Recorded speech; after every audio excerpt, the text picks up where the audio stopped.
आज इस विशेष अवसर पर मेरे साथ है मेरी पार्टी के पूर्व मेरे जिला के अध्यक्ष और हिमाचल प्रदेश भारतीय जनता पार्टी के प्रदेश के पर्यटन प्रकोष्ठ के संयोजक श्रीमान विनय शर्मा जी। मेरे लेफ्ट साइड है एडवोकेट अरविंद शर्मा जी, जो हमारी पार्टी के प्रदेश कार्य समिति के सदस्य भी हैं और पूर्व में इस मंडल के महामंत्री भी रहे हैं। और मेरे साथ बैठे हैं श्री सुरेंद्र ठाकुर जी, जो पूर्व में मंडल के अध्यक्ष रहे हैं और वर्तमान में जिला के भाजपा के उपाध्यक्ष हैं। आज की इस प्रेस वार्ता में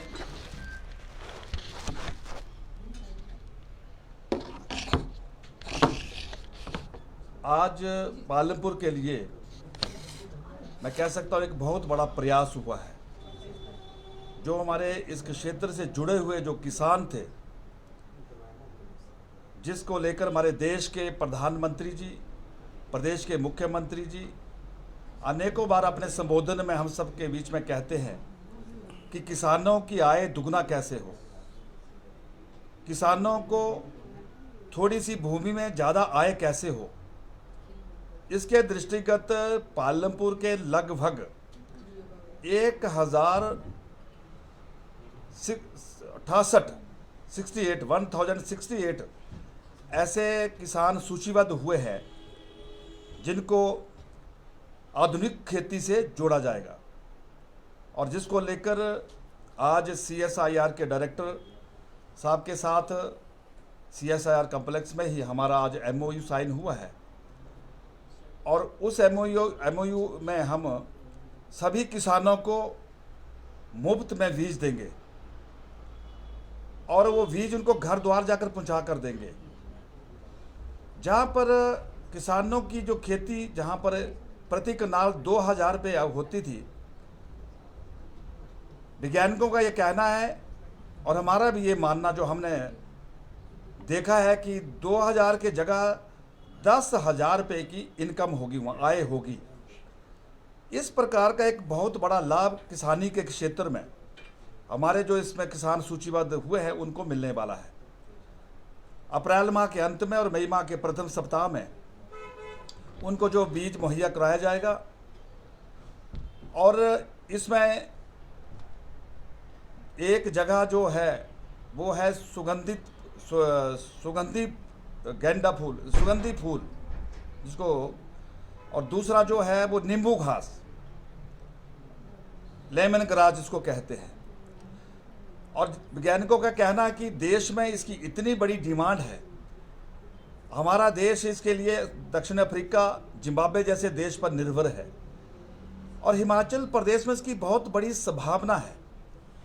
लेकिन जैसे ही पिछले 6 माह पूर्व मुझे CSIR कॉम्प्लेक्स में जाने का मौका मिला और मैंने नज़दीक से देखा, मुझे प्रैक्टिकल तौर पर भी उन्होंने भ्रमण करवाया, फिर मैंने निर्णय लिया कि क्यों ना हम इस पालमपुर के क्षेत्र से जुड़े हुए किसान हैं उनको हम CSIR के नज़दीक लाने का प्रयास करें। और इसके लिए सबसे पहले हमने एक प्रयास किया, किसान उत्पादक संगठन बनाया। किसान उत्पादक संगठन में हमने इसको कोऑपरेटिव तरीके से इसको आगे बढ़ाने का काम किया। 50 सहकारी सभाओं का गठन हुआ और उन सहकारी सभाओं के माध्यम से ये जो मैं कह रहा हूं कि 1068 जो किसान सूचीबद्ध हुए हैं वो थ्रू कोऑपरेटिव सोसाइटी लिस्टेड हुए हैं। और मैं कह सकता हूं कि आने वाले समय में पालमपुर में जब इस दिशा में प्रयास होंगे तो निश्चित तौर पर जो वंचित किसान हैं या जिनको अभी तक जानकारी का अभाव है, आने वाले समय में मैं कह सकता हूं कि अधिकांश किसान तेजी के साथ इस आधुनिक खेती से जुड़ेंगे। मुझे आज डायरेक्टर महोदय ने बताया है कि इस दिशा में किसानों को जिस भी तरह से कोई सहयोग करने की आवश्यकता होगी, वैज्ञानिक तरीके से उनको खेती बताने की जरूरत होगी, हमारे वैज्ञानिक खेत में पहुंचकर उनको जो है सहयोग करेंगे। मेरा कहने का अभिप्राय यह है कि एक बहुत बड़ा परिवर्तन किसानी के क्षेत्र में, और इसको हमने एक जन जन अभियान के रूप में अपने हाथ में लिया था। मेरी पार्टी के हर कार्यकर्ता ने, जब मैंने जन जन अभियान का कार्यक्रम शुरू किया था, तो किसानों से हमने इन सारे विषयों को लेकर खुलकर चर्चा भी की थी, और जिसका परिणाम ये हुआ कि आज इतनी बड़ी संख्या में, और मैंने CSIR से पूछा कि अब तक आपकी सूची में किसान कितने हैं जब से CSIR इस दिशा में काम कर रहा है, तो उन्होंने कहा कि हमारे पास अब तक 1100 किसान इस क्षेत्र में काम कर रहे हैं। तो मुझे इस बात का संतोष है कि जो 6 महीने पहले हमने एक इस तरह का अभियान अपने हाथ में लिया था, और लगभग हम 1100 के लगभग किसानों के नज़दीक हम पहुंचने वाले हैं। तो मुझे इस बात की प्रसन्नता है कि सीधा सीधा इसका लाभ पालनपुर के क्षेत्र से जुड़े हुए किसानों को मिलने वाला है। दूसरा, आपके ध्यान में होगा, आपसे पहले चर्चा भी हुई है कि हमारे जो, चाहे वो ग्रामीण क्षेत्र है चाहे वो हमारा शहरी क्षेत्र है, इसके अंतर्गत जो हमारे श्रमिक लोग जो काम करते, चाहे वो मनरेगा है, वो चाहे वो शहरी गारंटी योजना है, उनके लिए कामगार कल्याण बोर्ड में एक बहुत बड़ी व्यवस्था है, बहुत बड़े लाभ है। लेकिन जब तक उनका एक जो टारगेट है 90 दिन का, वो जब तक उनका पूरा नहीं होता है तो उनको वो लाभ नहीं मिलते हैं। हमने इस विषय को गंभीरता से अपने हाथ में लेने का प्रयास किया। भारतीय जनता पार्टी के बूथ के हर कार्यकर्ता ने इसमें पूरी दिलचस्पी के साथ काम करने का प्रयास किया, और आज पालनपुर के इस क्षेत्र के अंतर्गत 4000 के लगभग कामगार कल्याण बोर्ड में पंजीकरण हो चुका है। एक बहुत बड़ा ये रिकॉर्ड है, जिला कांगड़ा में एक बहुत बड़ा रिकॉर्ड है इस तरह का जो पालनपुर में एक प्रयास हुआ है। और लोगों का कहना था कि इसमें पंजीकरण से हमें लाभ क्या होगा। मैंने पहले भी आपके साथ कहा है कि इसमें जो जिनका पंजीकरण होगा, उस परिवार से जुड़े हुए जिनके घर में शादी होगी, 2 बच्चों के लिए 51 हजार रुपये प्राप्त होंगे। जिस परिवार में बच्ची का जन्म होगा, उस परिवार में बच्ची की जो राशि है वो उसके खाते में, उसके परिजन के खाते में जमा करा दी जाएगी, और जब बच्ची 18 साल की होगी तो ब्याज के साथ वो रकम उनके माता पिता को दे दी जाएगी। और यही नहीं, उनके परिवार में लगता है कि हमारे घर की मुरम्मत करने के लिए योग्य ये घर हो गए है, तो उसमें भी 1.5 लाख रुपए तक मुरम्मत का प्रावधान है। और उस परिवार में अगर 60 साल से आयु ज़्यादा हो गई है तो 1000 रुपये की अलग से पेंशन का भी प्रावधान है। और यही नहीं, उस परिवार के अगर बच्चों के अगर जो स्कूली जो शिक्षा है, जब 1ली से 9वीं तक जो बच्चा पढ़ाई कर रहा है, एक बच्चे को 8400 रुपये का वजीफा है। अगर 2 बच्चे हैं तो 16,800 रुपये है। अगर बच्चा वो 9वीं से 12वीं तक पढ़ाई कर रहा है तो उस बच्चे को जो है 12,000 रुपये का वजीफा है। और इसी तरह जो बच्चा कॉलेज की पढ़ाई कर रहा है, उस बच्चे को 36,000 रुपये का वजीफा है। और ITI कर रहा तो 48,000 रुपये, और पॉलिटेक्निकल की शिक्षा ग्रहण कर रहा तो 60,000 रुपये का वजीफा है। और यही नहीं, इससे उच्च शिक्षा जो चाहे वो मेडिकल शिक्षा हो, चाहे वो इंजीनियर की शिक्षा हो, उनके लिए उसमें भी 1,20,000 रुपये का प्रावधान है। और उस परिवार में अगर कोई दुखद मृत्यु है तो उसमें भी आपातकालीन में भी 25,000 रुपये मौके पर, और उसके बाद 4 लाख रुपये उस योजना में उनको जो है दिया जाता है। और उस परिवार में अगर कोई डिलीवरी का केस है तो मौके पर तुरंत 25,000 रुपये उनको एक विशेष जो सहयोग की राशि के रूप में उनकी मदद की जाती है। मतलब मैं कहना चाहता हूं कि लगभग 13 ऐसे विषय बिंदु है जो जन्म से लेकर मरण तक है।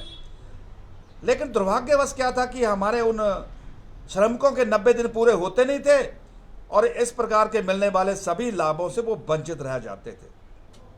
लेकिन मेरी पार्टी के कार्यकर्ताओं ने मिलकर इस अभियान को अपने हाथ में लिया। जिस श्रमिक के 4 दिन थे, जिस श्रमिक के 6 दिन थे, जिस श्रमिक के 10 दिन थे, जिस श्रमिक के 50 दिन थे, उन सभी श्रमिकों को उस एक जिसको कह सकते दर्द समझकर 90 दिन पूरे करने का प्रयास किया। और वो कानून पूरे एक व्यवस्था के माध्यम से पूरे हुए, और पूरी टीम ने रात दिन मिलकर काम किया कि रिकॉर्ड टाइम में उसको पूरा किया। और आज मुझे इस बात की प्रसन्नता है कि आज जब मैं सुबह रिव्यू बैठक ले रहा था तो इसमें तीनों ब्लॉक के BDOs बैठक में थे।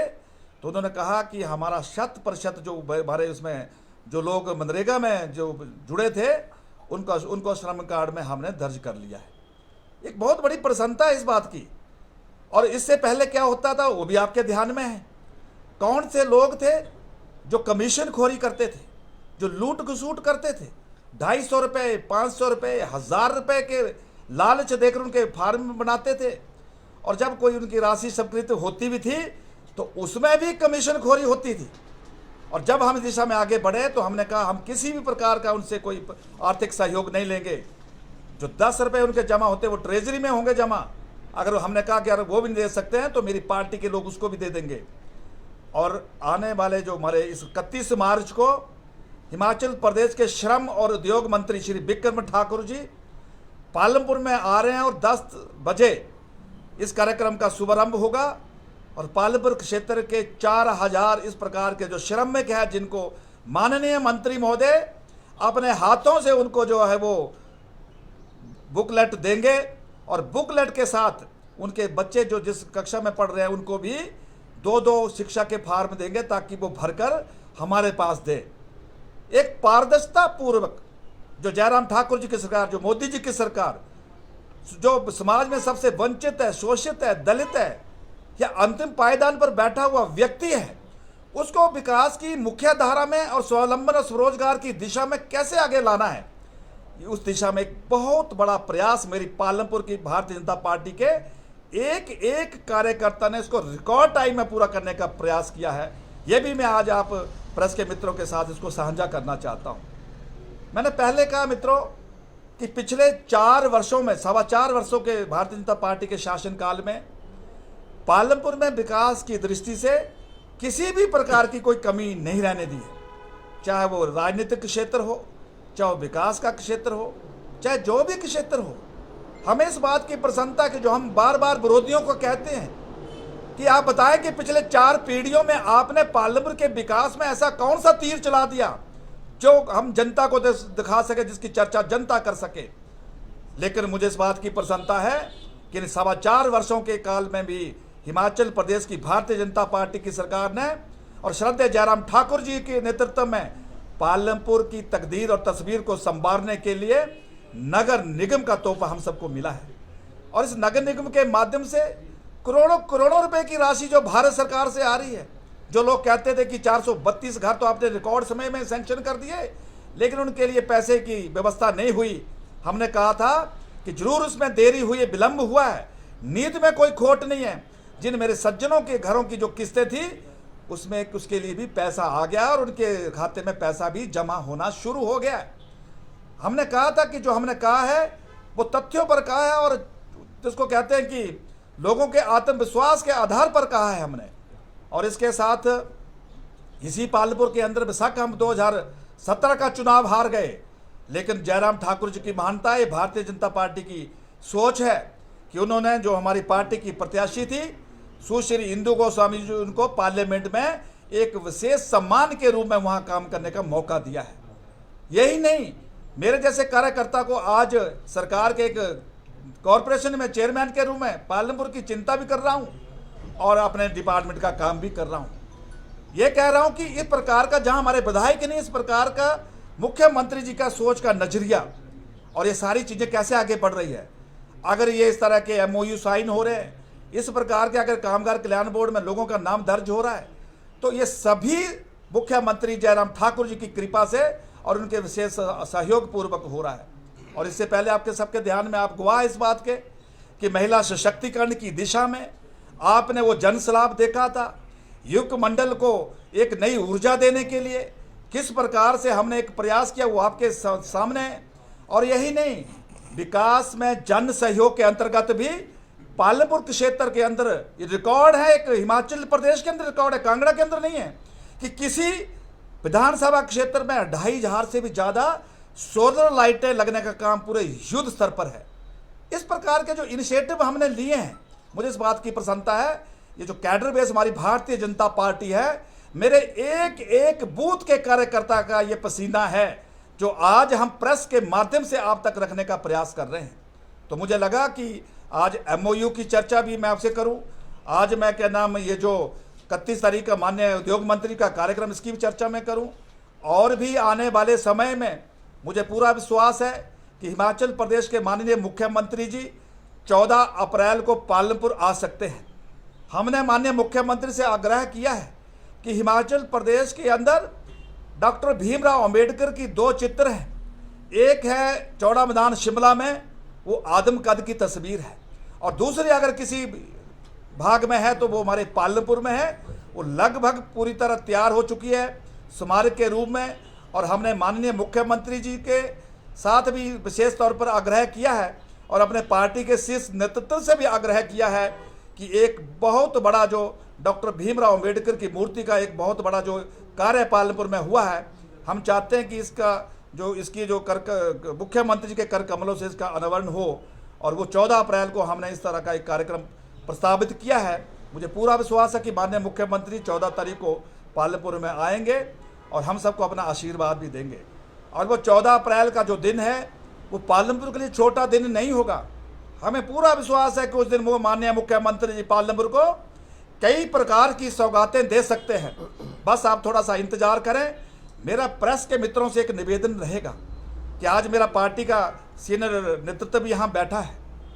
हम सभी भी विकास की दृष्टि से पालमपुर के लिए क्या किया जा सकता है और क्या किया जाना है, हम मिलकर सारे निर्णय करते हैं, और इसमें प्रेस की भी बहुत बड़ी भूमिका है, और प्रेस का भी इसमें हम विशेष तौर पर सहयोग चाहते हैं कि आपके सबके ध्यान में है कि हिमाचल प्रदेश के अंदर अगर 12 रोपवे सैंक्शन हुए तो उसमें एक रोपवे कहीं और नहीं हमारे पालमपुर का है, जो पालमपुर से चुंजा और थात्री से पालमपुर से थात्री और थात्री से चुंजा ग्लेशियर तक जाएगा, और 605 करोड़ रुपए उस पर खर्च होंगे। बहुत बड़ा टूरिस्ट का एक डेस्टिनेशन जो है वो हमारा पालमपुर का होगा। ये भी अगर संभव हुआ तो मोदी जी की नेतृत्व में और जयराम ठाकुर जी के आशीर्वाद से हिमाचल प्रदेश के अंदर 12 जगहों में, और हमारा पालमपुर से अछूता नहीं रहा। मैं इसलिए बार बार विपक्ष के लोगों को कहता हूं कि एक बड़े काम की चर्चा कर दो आप। हमारे पास तो जो है हम आपके सामने उसको बयान कर रहे हैं, और मेरा निवेदन है कि मीडिया भी इस दिशा में रचनात्मक भूमिका निभाए। जब मीडिया रचनात्मक दिशा से आगे बढ़ता है तो हमें भी काम करने में हौसला मिलता, काम करने में ऊर्जा मिलती है। यही विषय बिंदु आज आपके साथ साझा करने थे। इसके अतिरिक्त अगर कोई आपके मन में सवाल है तो कृपया अपनी बात आप रख सकते हैं। सर, आपके विषय बिंदु से थोड़ा हटकर है सवाल। आप विकास की बात कर रहे हैं, और उस विकास का हम क्या करेंगे जिस पालमपुर के यूथ जो है वो लगभग हर दूसरा बच्चा जो है वो नशे की चपेट में है। और कल भी इस मुद्दे को बहुत उठाया गया है, और आपकी पार्टी से संबंधित एक लड़का जो है वो आगे आया, उसने हिम्मत जुटाई, उसने इसके खिलाफ आवाज उठाई। सर, इस उपलक्ष्य में कोई भी, चाहे किसी भी पार्टी से संबंधित इंसान हो, कोई क्यों नहीं देख रहा है? प्रशासन को पता है, नेताओं को पता है, हमें भी पता है, आपको भी पता है, लेकिन कोई इस गिरोह के खिलाफ नहीं बोलता। मेरा इसी के साथ जुड़ा मेरा भी सवाल है कि पुलिस को सब पता है वृंदावन एक सबसे बड़ा नशे का सेंटर जो बन चुका है, और वहाँ पे लोग रो रहे हैं। रात को सोलर लाइटें तक खोल के ले जाकर नशे वाले बेच रहे हैं। कल भी रात को दिफरपट में लोगों के घरों के ताले टूटे हुए हैं, और हर दूसरा तीसरा युवक जो नशे में, लेकिन पुलिस हाथ पे हाथ धर के बैठी है, और पुलिस को बोलने वाला कोई नहीं है, ना प्रशासन में है, ना राजनीतिक आदमी है कोई भी जो पुलिस को कम से कम बोले। और आज पुलिस की भूमिका जो है बिल्कुल अंडर स्कैनर है पुलिस सारी की सारी। परसों नाला मंदिर में भी चोरी हुई है। हाँ, अड्डा है, रोज वहाँ सोसाइटी वाले जो रोज चीख रहे हैं, लेकिन कोई नहीं जाता वहाँ। ये सारा एरिया जो है, ये सारा एरिया में खुलेआम से, ये तो बिल्कुल उड़ता हिमाचल बनने वाला है। मैं सालिका जी कर साहब के सवाल से बिल्कुल सहमत हूँ। ये बड़ा दुर्भाग्य है हमारा कि हमारे इसी क्षेत्र में जो कभी हम बॉर्डर में बातें सुनते थे, आज हमारे आगे पीछे इस तरह की घटनाएं घट रही है। और जब इस प्रकार के चिट्टे की घटनाओं का जो विषय हमारे ध्यान में आता तो ये भी आता कि कहीं ताले टूट रहे, कहीं जो न्यूसेंस हो रही है। लेकिन ये भी बड़ा सच है कि जहाँ जहाँ इस प्रकार की जो है इस प्रकार के अड्डे हैं, वो भी अपने आप में सारे नाम बाहर निकले। जैसे चाहे जो आपने राम चौक बोला है, चाहे आपने वृंदावन बोला है, चाहे हमारा ये जो यूनिवर्सिटी का जो क्षेत्र है वहाँ है। और कल मैं धन्यवाद करना चाहता हूँ एक नौजवान युवा जिसका नाम शाकिब है, उसने पहल की है। लेकिन हमारे ध्यान में ये बात आई है, और इसमें जो भी व्यक्ति और किसका संरक्षण है वहाँ तक हम जाएंगे। और इसका जो है ये जो संकट है इस प्रकार का, ये मेरे और आपके लिए नहीं, सबके लिए हो सकता है। इसको हम सबसे निवेदन भी करना चाहते हैं कि इसका मिलकर हम सब लोग मुकाबला करें। और जहाँ इस विषय को मुझे रखना होगा, मैं बड़ी जल्दी ठीक जगह पर इस विषय को रखूंगा। और पुलिस से भी मैं आज आग्रह करना चाहता हूं प्रेस के माध्यम से कि कृपया करके सारे, अगर आम आदमी तक इसकी सूचना मिल रही है तो पुलिस को क्यों नहीं मिल रही है, और पुलिस को इस दिशा में आगे बढ़ना चाहिए। अगर पुलिस ने अगर इसमें गंभीरता से काम नहीं किया तो मुझे लगता है फिर मुझे जहां भी बात करनी पड़ेगी वहां मैं संकोच नहीं करूंगा, क्योंकि ये नौजवानों का भविष्य का विषय है। नौजवान अगर इसकी चपेट में आ जाएंगे तो दोबारा जिंदगी से उनको हाथ धोना पड़ेगा। ये बहुत बड़ी चुनौती है और इस चुनौती को हम मिलकर स्वीकार करेंगे और इसका डटकर मुकाबला करेंगे। त्रिलोक जी, पर्यटन की दृष्टि से सरकार बार बार बातें करती है। जिला कांगड़ा में पिछले कई दिनों से पैराग्लाइडिंग बंद की हुई है। जिला कांगड़ा का पूरा पर्यटन जो है वो पैराग्लाइडिंग पर निर्भर करता है, चाहे धर्मशाला की बात करें, भीड़ भीड़ की बात करें। उसके चलते होटल व्यवसायी और जो पैराग्लाइडिंग से जुड़े व्यवसायी हैं सब लोग परेशान हैं, क्योंकि एडवेंचरस गेम है, इसमें एक्सीडेंट होते रहते हैं। लेकिन इस तरह से प्रतिबंध लगा देना क्या पर्यटन को पीछे नहीं ले जा रहा है? अनूप जी, मेरे ध्यान में नहीं है बात। अगर इस तरह का अगर फ्लाइंग पर प्रतिबंध लगा है तो हम पूछेंगे और उसके क्या पैमाने तय किए, क्या पैरामीटर्स हैं इसके। और ऐसा तो है नहीं कि एक्सीडेंट हो गया तो फ्लाइंग बंद हो गई, लेकिन उसकी कोई प्रिकॉशंस होगी, उसकी कोई गाइडलाइंस होगी, उसका पालन करते हुए इसको आगे बढ़ाना चाहिए। क्योंकि अब तो पर्यटकों का ये मौसम है और इस प्रकार का आपने ये विषय उठाया है, तो मैं बात करूंगा भी क्या है इसमें, क्यों दिक्कत ऐसी। एक चाइल्ड स्पेशलिस्ट में काफी समय से मांग चल रही है, यहाँ पे काफी समय से वो एक और ऑर्डर भी हुआ लेकिन आया वो। प्रवीण जी, ये चाइल्ड वाला जो विषय है, पीछे लगे ऑर्डर भी हो गए थे, वो सज्जन उन्होंने ज्वाइन नहीं किया। और आज मुझे डॉक्टर साहब से फिर मिलने का मौका मिला तो अभी बताया कि हमारे कुछ डॉक्टर आगे की पढ़ाई के लिए और चले गए हैं या जा रहे हैं। तो ये एक ही डॉक्टर का विषय नहीं है, ये 4-5 विभाग के डॉक्टरों का विषय है। मैं जब भी अभी 2-4 दिन में जाऊंगा तो मैं विस्तार पूर्वक शिमला बात करूंगा, ताकि यहाँ के क्षेत्र लोगों को जो है वो हॉस्पिटल की दृष्टि से कोई असुविधा ना हो। और मुझे विभाग ने बताया है कि ये समस्या सिर्फ अप्रैल तक रहे, मई तक जो है जो भी डिपार्टमेंट खाली है उनके डॉक्टर हमें मिल जाएंगे।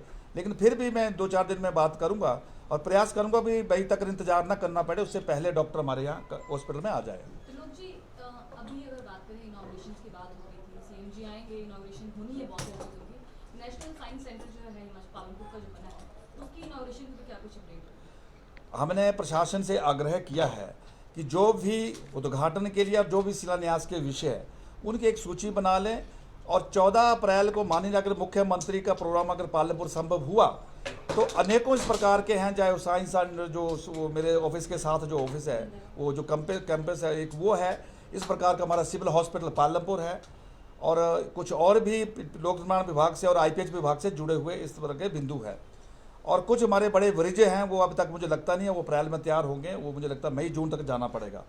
तो अब मुख्यमंत्री जी आएंगे तो जो जो संभव होगा हम सारे उनके हाथ से, उनके कर कमलों से उनको सब जनता को समर्पित कराएंगे।